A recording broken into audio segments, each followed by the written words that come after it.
The sudden removal of petroleum subsidy by President Tinubu was a recipe for disaster. Farouk Barugi speaks.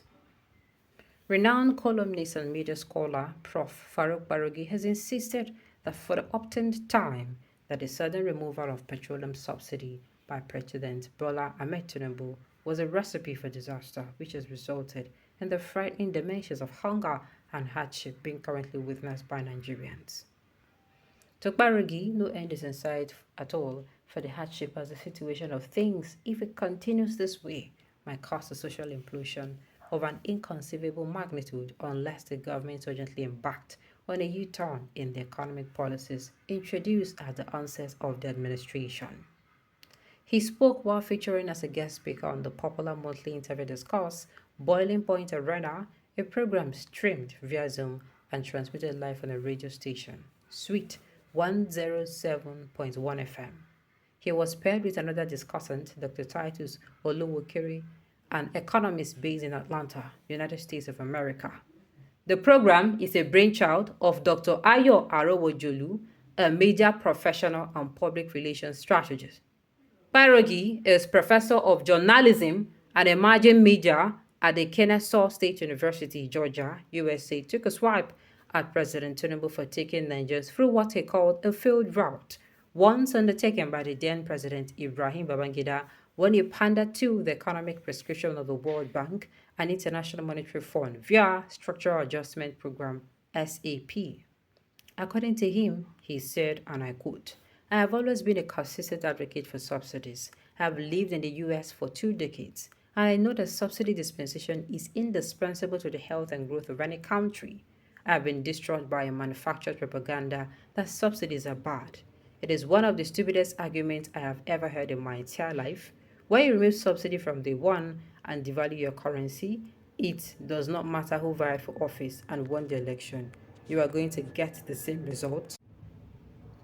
You are going to get the same result no matter who vied for office and won the election. You're going to get the same result we are getting today, especially considering that we are an import dependent country. Even the World Bank and IMF stylishly admitted to errors for taking Nigeria through structural adjustment program that have taken us to nowhere. Since then, it has been the same tactics, the same going round in circles for several years. There is no light at the end of the tunnel. So long as this policy will continue, there is no hope at all for Nigeria. Borogi said further, there has been a recurring decimal. When Jonathan was in power, everybody thought that that was the worst government ever until Buhari came into power and gave the semblance of an ungoverned Nigeria. Now, under Tinubu, we have seen a trend whereby Nigerians enjoyed better under Buhari with Tinubu. Nigerians have never witnessed this dimension of hardship before. The rhetoric will continue even with Tinubu's successor. Things will never get better. Justifying his insistence for subsidies to Nigerians, he argued that even highly industrialized countries like America subsidize fuel consumption for their citizens because of the absence of a well-developed public transportation system exactly the way it is in Nigeria. According to him, the Tinubu government failed to address the real issues but pandered to what he called the palliative economy, which has gobbled a colossal amount of money. No amount of money can bail Nigerians out of hunger. The amount that the government spends on palliative is penny-wise, pound foolish. People who sit in the comfort of their luxury cannot connect with what benefits the people and how their needs can be better met, he stressed. Barugo added this. People in power are still living as if nothing has changed, living in luxuries. They have not made 1 ounce of sacrifice, and people are dying daily. If Tinubu is saying there's corruption in the oil sector, why not fight corruption? The government must recognize that certain class of people in Nigeria can never survive without subsidy. Well, I don't know if they're going to take this because this subsidy removal has been lingering from since Jonathan's time. That man won't come out subsidy that time. Notably, they not tell the man. That time, even as he removed the subsidy, fuel went to 200, I think 200 and something. You understand? You know, notably, they no carry that man icy. They carry that man waka. Being the person that he was, as the complaint came in, people are suffering, they are protesting. Even as people that abuse them, he don't come as I come. You know, be those one when they look. He come as I come do it. So okay, he don't come out the subsidy. I mean, don't return the subsidy. And at least people, things return back to people. Things became sane again. Abi, Good. But this one, person wey una get there no even dey shake. If na like when I complain from now till next year, you no send una papa. You no send una message. He's not even removing only fuel subsidy. He's even talking about electricity subsidy. As in all the subsidies. They look am say, buy, I no must see you. The removal of a so-called subsidy is not the issue, but what was your work done and proper planning? Well, true. To cushion the effects of the aforementioned, I was thinking it was trying to reset the economy with robust circle to mitigate the hardships the revolver will cost. And when the issues first came up, the NLC told the government to make sure that our refineries were functional.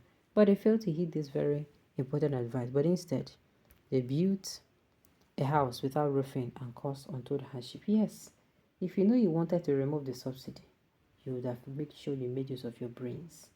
Everything you would have sat down before removing the subsidy. That you go back to Jonathan's time. What were people complaining of? You mark it and then you come and start doing it.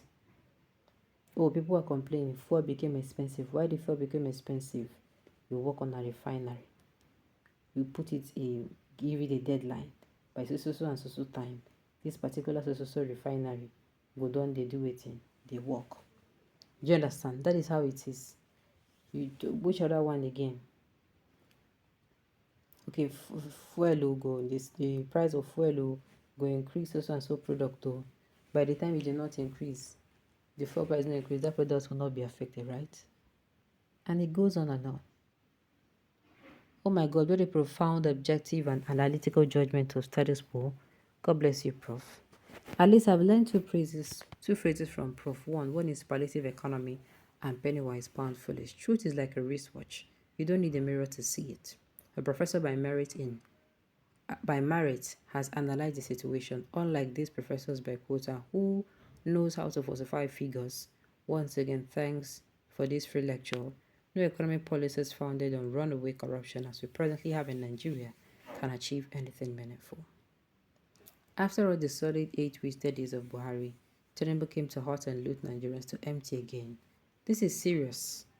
Okay, there is serious hunger in the land as people are crying and dying. All these evil politicians should be getting ready for their own pain. Evil people everywhere. Removal of the subsidy will still bring more hardship. Yes, now. It will bring hardship because nothing was done. Nothing was done. And say you want to return it now without plan again. It's not going to be easy.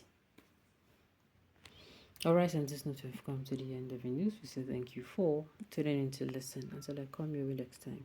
Enjoy the rest of your day.